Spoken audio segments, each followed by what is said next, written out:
tapang natin. Now, yung pamahalaan, alam nyo, pag nakaisip kayo ng salitang government, ano pumapasok sa isip ninyo? Corrupt.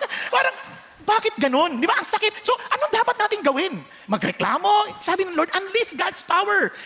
Sabi ng Lord, first of all, then I urge that entreaties, prayers, petitions, and thanksgiving be made known on behalf of all men.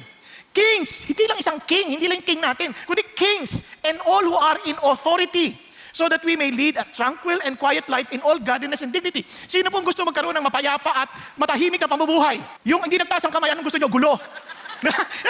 Gusto nating lahat yan, na magkaroon ng isang matahimik at talagang yung mapayapang pamumuhay. At sabi ng Lord, anong dapat gawin? Pray! Pray for all leaders. Pray for all those in authority. This is good and acceptable in the sight of God, our Savior. Isip natin, nakakaya naman, guguluhin ko pa ba si God sa ganyan? Tayo na to. Hindi. Hindi naiistorbo si God pag nagpe-pray tayo. Tuwang-tuwa sa Diyos kasi it is good and acceptable in the sight of God, our Savior. Because if we do pray, peace. If we pray talagang magkaroon ng kaayusan sa pamumuno. Ano sabi ng Lord? Sabi niya, all men to be saved and to come to the knowledge of the truth. Amazing!